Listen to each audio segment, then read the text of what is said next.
Hey there! Welcome to episode 3 of the Active Bariatric Nutrition Podcast. I'm your host, Kim Tirapelli. I'm really excited today to talk all about recovery nutrition. In episode 2 of the podcast, I discussed pre-workout nutrition. So if you haven't listened to that episode yet, please go back and do that and then come on back in here to this episode. Today's information will build on that and will help complete the full picture so that you know what to eat both before and after a workout to get the most out of it and help you reach your training and fitness goals. In today's episode, we will discuss why recovery nutrition is so important to help you reach your goals, and you will learn the 3 R's of recovery: refuel, repair, and rehydrate, and we will discuss sample meals and snacks to meet those guidelines. So let's dive in. Why is recovery nutrition so important to you reaching your goals after bariatric surgery? So when we exercise, we are using our muscle glycogen stores to fuel our movements. Muscle glycogen is a fancy name for stored carbohydrates in our muscles.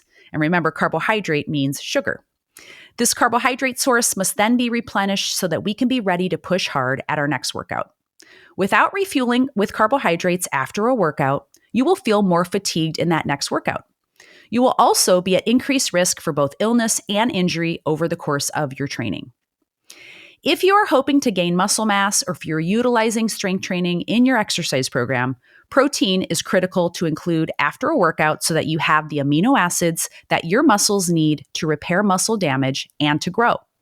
Incorporating protein after a workout will help begin muscle protein synthesis. In addition, research shows that specifically when overall intake of carbohydrate is low, such as in a typical bariatric diet, pairing protein to your carbohydrates after exercise also helps increase rates of muscle glycogen synthesis, which helps to accelerate recovery from intense exercise. If you aren't eating enough protein, it will make it much more difficult to see muscle gains, and you can experience more prolonged muscle soreness and swelling after exercise sessions. Also, focusing on fluids and electrolytes is important in the recovery window. You will want to replace both the fluid and electrolytes you are losing in your sweat to prevent dehydration and fatigue. We will discuss exactly how much to drink today to rehydrate adequately from your workout.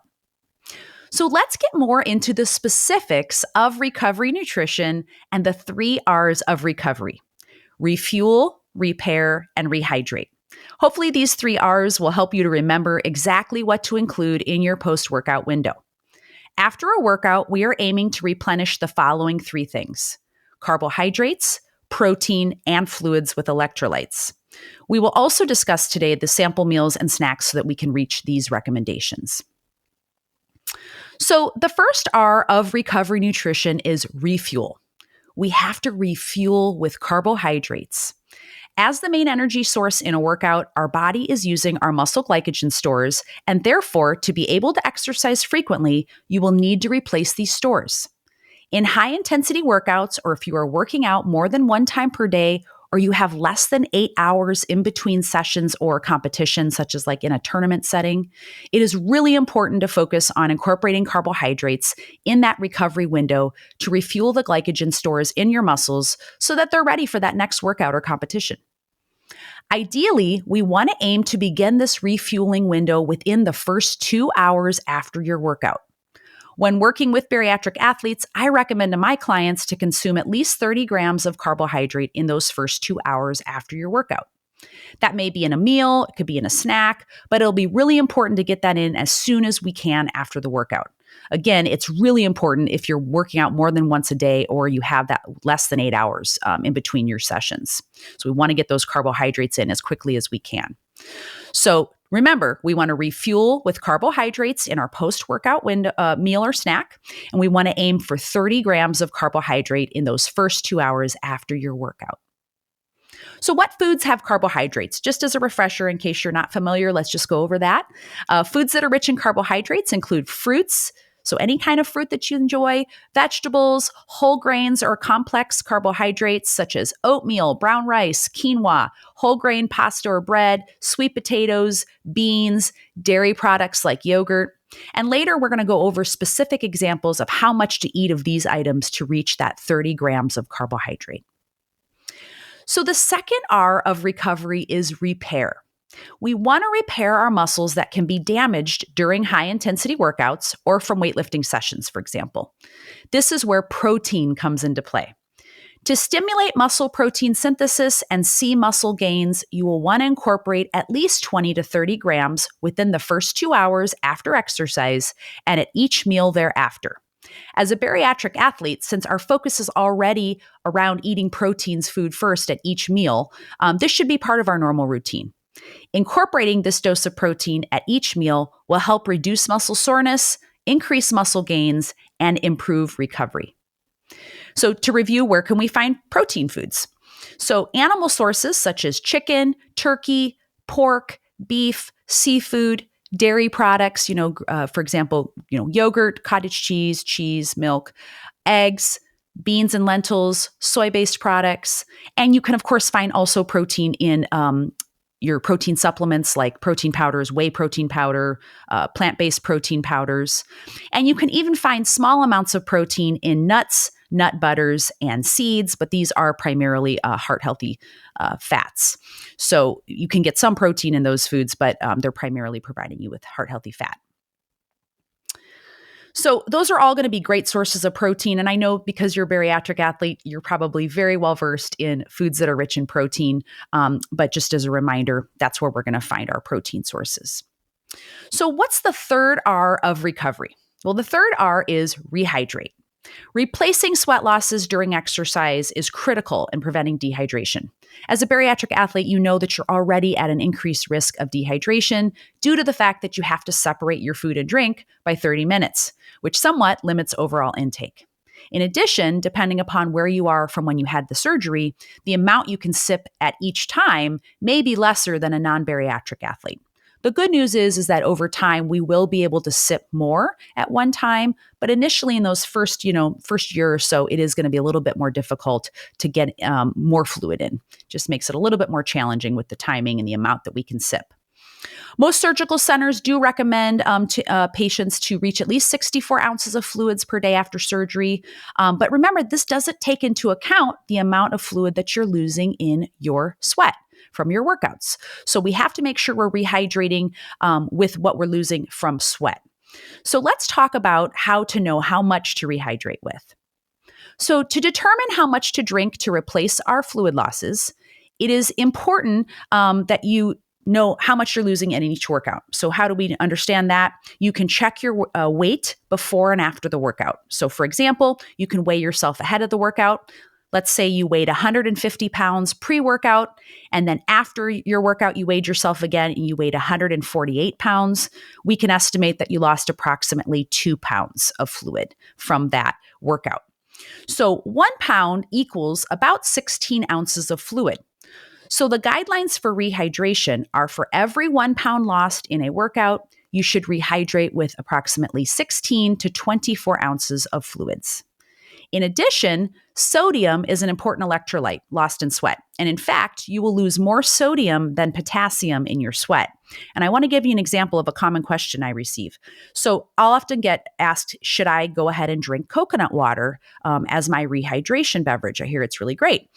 Coconut water is fine to drink. The only thing is that the proportion of sodium and potassium is not the same as what you're losing in your sweat. Coconut water actually has a high amount of potassium in it rather than sodium. So the issue with that then is you're getting a high dose of potassium, but you're not necessarily replacing the sodium, which you are losing more of in your workout, or in your sweat. So we want to make sure that we're getting in additional sodium some other way. So if you like coconut water and that's a helpful beverage that you tolerate well, that's fine. Let's just make sure then that we are eating or consuming sodium in other foods or beverages throughout the day. So we're making sure we're getting that salt met. Okay. Some athletes will use electrolyte powders that have that proper ratio of sodium and potassium that mimic our sweat loss. You can utilize those types of products. And like I said, you can also just incorporate sodium in your foods throughout the day. That will help as well. Remember that the presence of sodium in liquids or foods help to retain ingested fluids, which help to optimize our rehydration. So that brings me to what are some sample meals and snacks that we can eat that will have that 30 grams of carbohydrate and approximately 20 to 30 grams of protein. because I'm all about practicality. If we're going to throw out all these numbers, we have to know exactly what to eat to reach these goals. So the easiest after a workout could be a protein drink, okay? It hits all threes of the R's for recovery. It hits carbohydrates, proteins, and fluids in one easy package. And a lot of times what I find with my athletes is that after especially a hard workout, our appetites are somewhat suppressed. And so for a lot of my athletes, they find that a protein shake is the easiest, quickest, and the most easily tolerated. So for example, one drink that I like, a protein shake that's a ready to drink that I like, that has both carbs and proteins in it already, is the Fairlife Core Power Protein Shake. It has 240 calories, 28 grams of carbohydrate, and 26 grams of protein, and it contains sodium as well. So the great thing about that one is that it has carbs, protein, sodium. It's already liquid. So you can just take that and you're good to go. Other options that a lot of clients of mine like, Premier Protein, which has about 160 calories and 30 grams of protein, but only 4 grams of carbohydrate. If you want to have that, you'd need to pair that with something with carbs. So for example, one banana is 30 grams of carbohydrate. So if you did your Premier Protein shake with a banana, you would meet your goals there for those numbers. You can also just make a recovery protein shake yourself. You can get whey protein powder or other plant-based protein powder that you prefer. You can mix that in with some added fruit. For example, one banana would get you the 30 carbs. You could add in berries. You could mix it in with Greek yogurt or milk to get some additional carbs, or even throwing in some oats to get those additional carbohydrates. You can make overnight oats, 1/3 cup of dried oats. You can mix in whey protein powder, pair that with milk or yogurt and top with berries. That'll help us reach our 20 grams of protein and 30 grams of carb. You could have, for example, 2 eggs with 1 slice of toast and 1 tablespoon peanut butter with some banana slices on that toast as well. That would get us to our 20 protein and our 30 carbs. 3 ounces of turkey or chicken breast, because per 1 ounce of meat, we're getting 7 grams of protein. So if we have 3 ounces of turkey or chicken or any other animal protein, we would get to 21 grams of protein. And you could pair that with, for example, like a half cup of cooked quinoa or brown rice, and maybe some steamed vegetables and fruit to get our carb needs met. You could do 3/4 cup of cottage cheese topped with some fruit. You could do Greek yogurt topped with walnuts, chia seeds, and berries. That would get us to our 20 grams of protein and 30 carbs. You could do 2 ounces of deli turkey or any other deli meats and 1 ounce of cheese stick. That would get us about 20 grams of protein. And then pair that with some whole grain crackers and a piece of fruit. That would get us our 30 carbs. Another idea, and I even posted this recently on my Instagram and my TikTok, you could do turkey chili, or even chicken tortilla soup, crackpot chicken tortilla soup.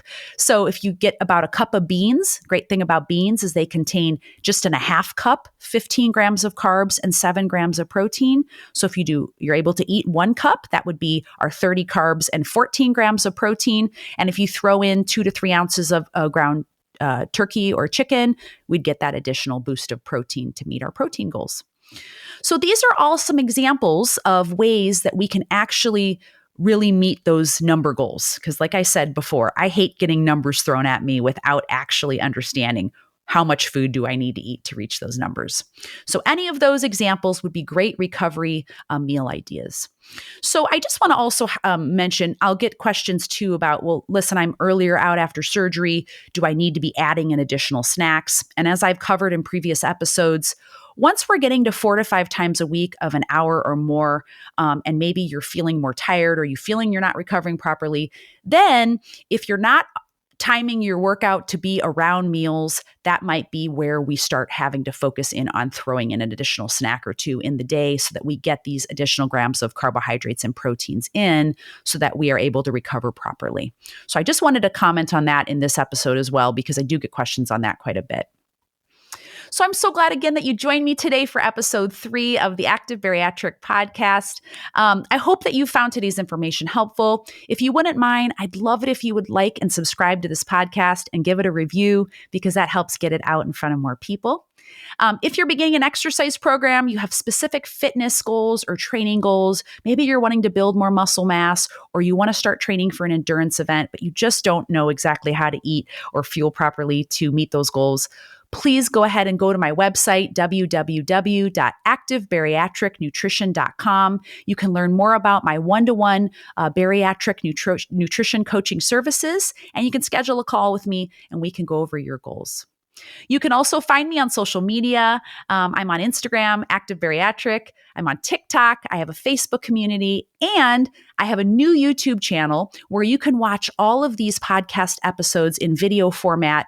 You can watch them each week when we post those. So check out the YouTube channel, Active Bariatric Nutrition channel, and subscribe and like it if you wouldn't mind. So thanks again for joining me. I'll talk to you next week. Take care.